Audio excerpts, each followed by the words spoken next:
Sullivan.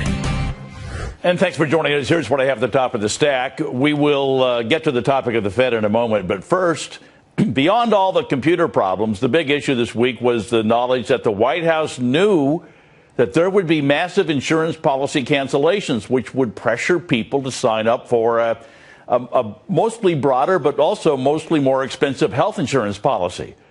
What happened to our freedom to choose a policy, good or bad, that we like and fits our budget? When did we say it's okay for the government to decide that a product we have purchased isn't good enough for them? Joining me now, a man who preaches liberty, former Texas Congressman Ron Paul. And Congressman, great to see you with your nice new studio and everything else there.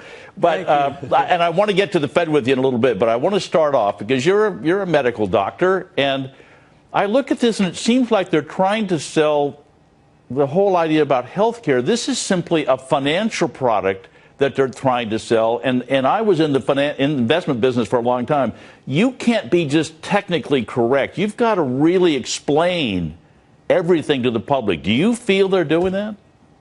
No, obviously, unless they're doing it all on purpose, and some people suspect that they might be, in order to drive this whole medical care system in a certain direction. But it is a service as well, and it's being delivered from Washington through central economic planners, which, most conservatives and free market people don't like. But it's not like this just started. This is sort of the climactic end to this efforts. But, they started messing around with medical care in the federal government, for 40, 50 years in the 1960s.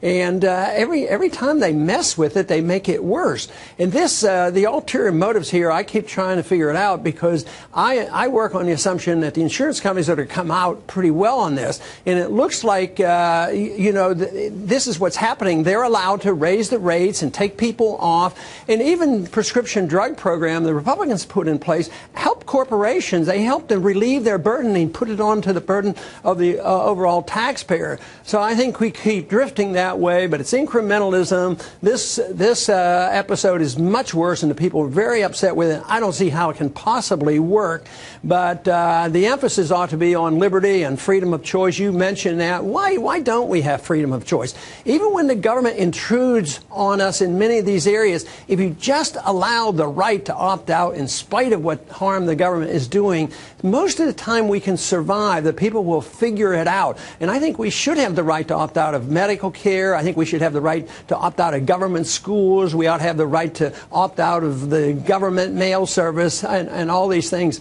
So, but we're at crucial times right now, and it really makes the difference on what happens on whether we will preserve the doctor-patient relationship, which is the most important issue for me. Yep, I can imagine. But, you look at this, and the government has been very paternal with us for a long time under the guise of consumer protection. In fact, we even have a brand new consumer protection agency. So they're saying, we're here to protect you. This is just another extension of us, the big paternal government, protecting you from those evil insurance companies. And you need a villain, and insurance companies are easy to blame.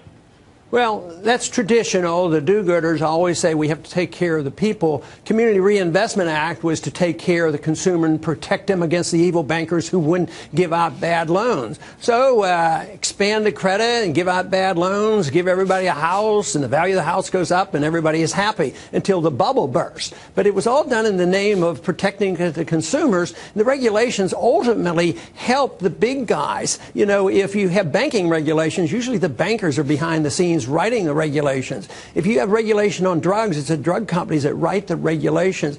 And most of the people in Washington are well-meaning. They say, well, we really have to protect the people against these evil bankers and the evil drug companies. But they end up writing these regulations, and the consumer gets really hurt. And look at what happened in the housing. People lost their houses, the people that were supposed to benefit from all these programs. But you bring up an interesting point. And again, now this week, the president has already started to throw the insurance companies under the bus, saying, we didn't cancel your policy. Those guys did. Look over there. Don't look at me.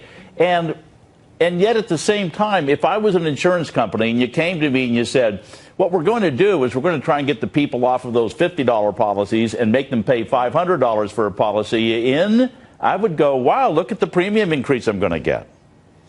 Well, the one problem there is whether it's flood insurance, housing insurance, or medical insurance, the word is used erroneously. This is not insurance, and you know as well as I do that insurance is supposed to measure risk. But when you call it government insurance and tell the insurance company what they must do and what they must provide, then it becomes forced welfare. So this has been the biggest problem that we've had, is they pretend this is insurance, and it isn't. It's nothing more than a government mandate and a dictate, and they're looking for who's going to pay for it.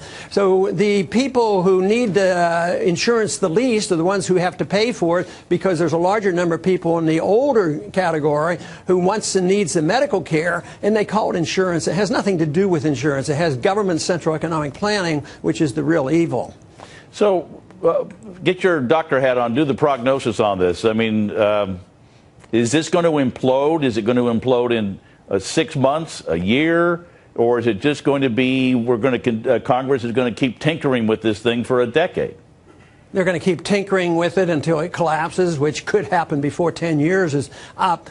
Incrementalism, that's the way we go. Even if Democrats have a major role to play, they're going to back off from it. They've had to back off and admit, that there's some serious problems. But even if the Republicans get in charge, they're not going to get rid of all of Obamacare. Their record is so poor because they've always advanced government involvement in medical care.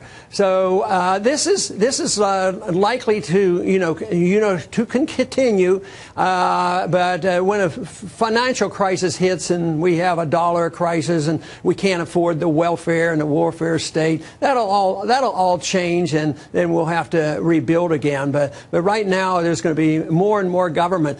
But even today, in spite of all this, I've come across some individuals who are breaking out of the system, opening up their own clinics and offering surgery for cash for about 1/10 of what happens if you go through the insurance system and all the bureaucracy. It is out there, and it's available. But that's for you and me. We can afford to do that. But again, if you're on Medicaid, oh my gosh, the system is already stressed, and they're pouring more people into it. How is somebody on Medicaid ever going to find a doctor, or why would a doctor want to do business at Medicaid prices? Well, this is the whole point. Government programs fail, and they fail the people they're supposed to be helping. And what is their answer? Just throw more money and come up with gimmicks and force insurance companies and politicians and force one person to pay for somebody else's. They don't believe in freedom is the problem. They believe in coercion and force, and they don't understand how the market works. I've had a lot of people on my radio show call and say this is all a conspiracy to make this whole thing collapse so that we can get to universal health care. Well, that's probably a direction that we're going in. I don't know whether they sat around here and 12 people conspired to do this. I think it's a conspiracy of stupidity and good intentions going the wrong direction, because a lot of people are doing that. But I do believe there's a lot of influence in Washington, no matter what system that we have, of big corporations. They have big information, whether it's the military-industrial complex, the medical-industrial complex, the drug-industrial complex. All these big companies have a lot of influence, whether Democrats or Republicans. I believe that the insurance companies are going to be all right, because they're getting rid of their policies that are marginal, mainly because there have been too many regulations. Now they're going to get bailed out, and the little guy doesn't get some help. So this is just a complete lie that government helps poor people. When the government gets involved, the poor people get poorer. And this is one tenet of the Austrian School of Economics, is that when you spend money and you have all these programs and you have a lot of debt, you destroy the middle class. And that's what's happening. The middle class is shrinking. Poor medical care, poor housing. It's much worse. But this has all been explained in Austrian economics, and people need to understand I think the middle class knows their income has been going down and more rapidly now than ever before.